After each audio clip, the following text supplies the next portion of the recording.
नमस्कार। News street Madhya Pradesh का digital platform आप देख रहे हैं। मैं हूं आपके साथ अंशुल सिंह। आज हम बात करने वाले हैं राजा रघुवंशी हत्याकांड की। हालांकि ये कांड बहुत ज्यादा चर्चाओं में इस वजह से रहा क्योंकि जिस तरीके से राजा की हत्या की साजिश रची गई उसको सभी ने चौंका दिया। उसको देखने के बाद, उसको सुनने के बाद सभी अक्सर ये सोचा करते हैं, ये देख रहे हैं, ये जान रहे हैं कि आखिरकार, और सभी के मन में सवाल भी है कि आखिरकार सोनम ने क्यों अपने पति राजा की हत्या करवाई। अब इसमें एक और नया खुलासा हुआ है। देखिए, रोज अदर रोज इसमें तमाम नए खुलासे हो रहे हैं, लेकिन अभी तक ये किसी के सामने नहीं आ पाया है और ये सभी के मन में सवाल है कि आखिरकार इसकी हत्या क्यों करवाई गई।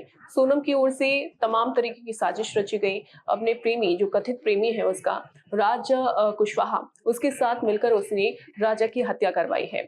लेकिन अब इसमें एक और बड़ा खुलासा हुआ है। खुलासा ये हुआ है कि सोनम के पास 2 मंगलसूत्र मिले हैं। यानी कि एक मंगलसूत्र ऑलरेडी जो राजा ने उसको पहनाया था शादी के समय में, लेकिन अब एक और मंगलसूत्र सोनम के पास से बरामद हुआ। और वो दूसरा मंगलसूत्र, अब सवाल उठ रहे हैं कि आखिरकार किसका है, कहाँ से वो दूसरा मंगलसूत्र आया और क्या सोनम की ओर से दूसरी शादी की गई थी, क्या सोनम ने राजा से शादी करने के बाद एक और शादी की थी। तमाम तरीके के हालांकि सवाल इसमें हैं। अब देखिए, ये भी जान लीजिए कि ये जो खुलासा किया गया है दूसरे मंगलसूत्र का, वो किसने किया है? वो किया है राजा के भाई ने। राजा का भाई विपिन रघुवंशी, जिसकी तरफ से ये बताया गया है कि जब शिलोंग पुलिस ने उनको बुलाया उन गहनों की पूछताछ करने के लिए, जो गहने सोनम की ओर से छिपा कर रखे गए थे।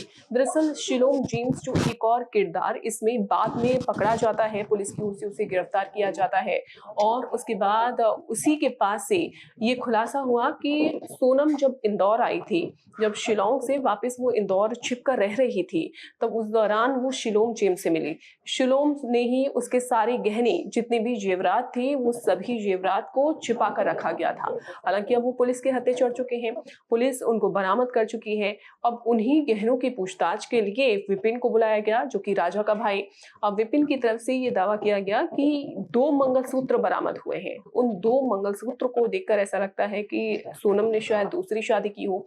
लेकिन सवाल यही है कि विपिन तो ये कह रहा है कि उसके पास पहले ही 2 मंगलसूत्र नहीं थे, लेकिन अब ये 2 मंगलसूत्र हैं।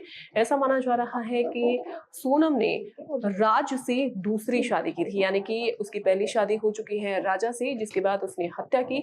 शिलोंग में जाकर सारी कहानी उसने हत्या की रची और उसके बाद जब वो इंदौर वापस आती है कुछ दिन के लिए, जब वो इंदौर में रहती है, उस दौरान उसने दूसरी शादी की, दूसरी शादी की पूरी प्लानिंग उसने रची। तमाम तरीके के सवाल इसमें खड़े हो रहे हैं। हालांकि विपिन की ओर से ये भी कुछ दिन पहले ये आरोप लगाया गया था, ये नया खुलासा किया गया था कि सोनम और राज दोनों ड्रग्स लेते हैं, वो ड्रग्स एडिक्ट थे और उसके बाद फिर उन्होंने इस पूरी घटनाक्रम को अंजाम दिया। लेकिन अभी तक ये सवाल खड़े हुए हैं, चूंकि ये सभी सवाल जो है, जिसमें सभी इंतजार कर रहे हैं कि आखिरकार सोनम ने राजा की हत्या क्यों करवाई। राजा रघुवंशी, जो कि इतनी ग्रैंड शादी की और उसके बाद सोनम जब शादी को तैयार नहीं थी तो वो इनकार कर सकती थी, लेकिन इतनी बड़ी साजिश को अंजाम सोनम ने दिया। और साथ ही 6 आरोपी तो गिरफ्तार हो ही चुके हैं, उनसे पूछताछ लगातार जारी है। अब उनमें से बताया जा रहा है कि उन्होंने अपना जुर्म भी कबूल कर लिया है। उस जगह पर जाकर, जहां पर, जिस घाटी पर, जिस पहाड़ी पर जाकर इस घटना को अंजाम दिया गया, वहां पर पूरा जुर्म अपना कबूल भी कर लिया है। लेकिन सवाल यही है कि आखिरकार इसको अंजाम क्यों दिया गया। देखिए, जब से ये हत्याकांड सामने आया है, जब से राजा रघुवंशी की मर्डर की बात जो सामने आई है, ये मर्डर मिस्ट्री हालांकि अभी तक सुलझी नहीं है, लेकिन लोगों के मन में ये डर है, अभी भी डर है शादी को लेकर। जो तमाम युवा हैं वो इस समय शादी को लेकर डरे हुए हैं, घबराए हुए हैं।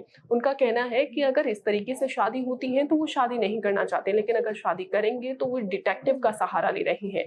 जी हाँ, देखिए, अब जितने भी युवा हैं, अगर वो शादी करना चाह रहे हैं तो वो इस समय डिटेक्टिव का सहारा ले रहे हैं और जिस लड़की से वो शादी करना चाह रहे हैं उसकी पूरी कुंडली, उसकी पूरी पड़ताल उस डिटेक्टिव से करवाना चाह रहे हैं। आप इसके बारे में क्या सोचते हैं? कमेंट करके मुझे बताइएगा। नमस्कार।